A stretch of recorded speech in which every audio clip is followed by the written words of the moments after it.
Hey, what's up, YouTube? So this is my 2014 Ford Fusion. This is 2.0 four-cylinder turbo. A lot of this stuff is eBay purchased, and exceptions of the rims on it. So this is what I've done to my car so far. I got the factory grill on it. It's I just sprayed it. I plastic dipped it at first. I didn't like the way it looked because plastic dip was flat and it was a rough look to it. So I ripped it off. Went and bought me a can of Hyper Dip. Hyper Dip is a little more expensive. You can pick up a can on eBay, on Amazon for about $15. I mean, it's double the cost of the plastic dip, but it gives you that satin black, smooth looking finish to it. If you notice, I didn't spray the center of the bumper to make it look like one massive grill. I don't like that look. This is a pearl white. It is dirty. I didn't have a chance to clean it because the weather in upstate New York is not cooperating, but I kept the center white just so I could split up the blacks. I think it looks great. I updated all the lights on the exterior lights on this vehicle, the LEDs all the way around, including the license plates, puddle lights, reverse lights, parking lights, high beams, low beams. I think I paid about $55 in total for the LEDs on that, just on those lights alone. As you can as you can see, I changed out the fog light bezels. I went with the LED fog light bezels. Those were about $65 on eBay. Those are pretty cool. When the headlights are on, those lights are blue. When the park lights or daytime driving lights are on, they're white. They're also signal lights.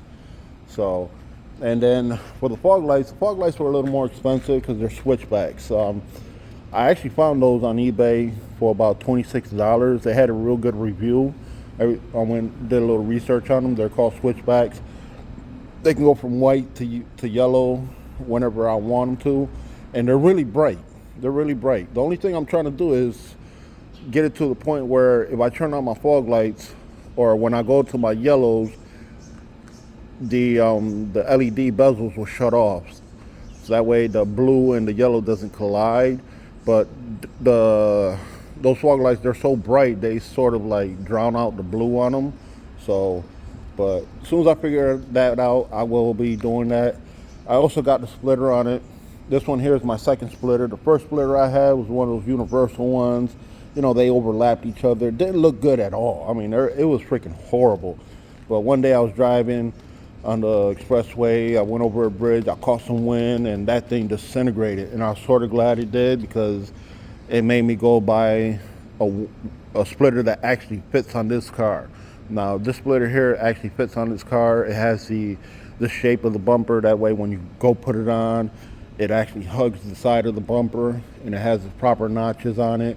So when you got to take the front clip off, you don't have to remove the splitter. And that was an eBay purchase as well. That was about $53. I seen other people on YouTube saying how they bought their splitter for $35. That's a bunch of BS. They're not that cheap. Trust me. They're up there in price. They're up there in price. But as far as the front end, that's what I got. This is the side of the vehicle. Once again, I'm going with a clean look. Now, the first set of splitters that I bought, they came with the side splitter in the rear. I didn't like them because, first of all, they're flat and there's a little bevel on the bottom, so it makes it look all angled, and I didn't like them. Plus, they're only come quarter of the way, so I scrapped that idea. I think it looks pretty good the way it is now. I'm sitting on some Bors TR37 19 by 8.5 with a 35 millimeter offset with 235/40 19s.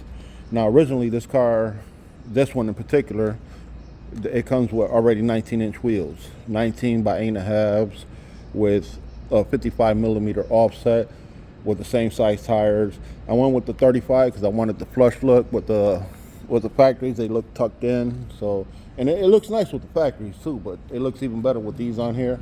The rims, I got them from Fitment Industry. They run me about I think it was $1,100. Tires, believe it or not, I actually found them on a deal, brand spanking new. I paid about $250 for them. They might be a little more expensive now because this was 2 years ago, but these tires are still brand new because I don't really drive my car like that.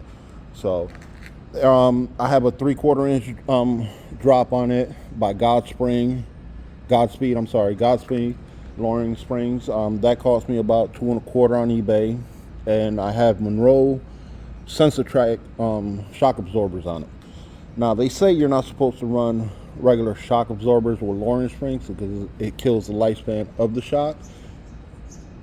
2 years, the way it is, I never had an issue with it.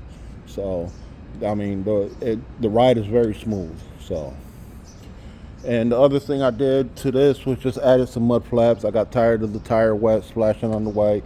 Those mud flaps are direct fit. You can find those on eBay for about 24 bucks. I put the rain guards on the window. That was another $22 on eBay. And in the back, ain't nothing special. The only thing I did to the back was just tinted out the rear lights. I didn't want to, I'm a budget-friendly person. I didn't want to dump almost $1,000 in headlight assemblies and the Porsche lights in the back. I do like the Porsche lights, but I do and I don't. I sort of like that look right there, that European look. The Porsche lights, don't get me wrong, they're freaking nice, but they only come one color, is black. You know, I seen another white Ford Fusion that had the Porsche lights, but it was white. The inserts were white, and I think that looked freaking cool. But that must have been custom made just for that one vehicle. But once again, I wasn't going to dump almost $1,000 on just light assemblies. I am a budget friendly person, so what I did, I went and bought tint. I don't quite remember where I bought the tint from, but it is a heavy duty tint. It's made just for, you know, your tail lights and your headlights. That's here in upstate New York. We do have these winter seasons, and they've been on for 2 years, and they're still on there. They haven't peeled, they haven't ripped or anything. So that was a good buy. I mean, it was expensive for a 2x3 piece. I think I paid $45 for it, but I had enough to do the rear lights, the Ford emblems, front and back, and the turn signals on the rear view mirrors. So, but this is my vehicle. I also bought the lug nuts, the spike lug nuts. Believe it or not, I found those for $15 on eBay. You know, it's one of those make an offer type thing, and the guy, and I offered him $15 for it, and he accepted it. So it gives a nice little touch to the wheels. I was gonna go with a blue, but because I like blue, but I think black looks better. I mean, the wheels are hyper black, so. But other than that, that's about it. I have no engine mods whatsoever on it. I'm not planning to do that. The only thing I did as far as the sound, I just added a Flowmaster FX to it. Originally, last week, my resonator pipe broke, and I already had a small little hole in the muffler. So I went and purchased a Flowmaster FX straight through muffler. It was round, 18 inches long by 4 inches in diameter. So I put that in place of the resonator with a straight pipe, just with the one outlet, and it sounded freaking horrible. I hated it so bad. And I went and ordered me another resonator, factory resonator, and I ordered another Flowmaster FX exhaust for it. The same one, you know, the straight through, but it was oval and it had 2 outlets with the single inlet. And it sounds good. I mean, it sounds really good. Not loud. I didn't want it to be loud. As you can hear, let me start it up for you guys just so you can hear, so you see what I'm saying here. That's how it sounds. I mean, you guys might not be able to hear it, but I hear a real soft, deep muffle to it. But when you're taking off, you can hear a deep, muffled sound, not to the point where it's going to disturb my neighbors when I leave in the morning, or I'm going to catch the attention of everybody on the street. Just enough so if you are a car person, you can tell there's a different exhaust on this. But this is my Ford Fusion. Me personally, I love it. I have no complaints for it. I love driving this. I love the way they look. They give you that European look in an American car. And I hope you guys like it.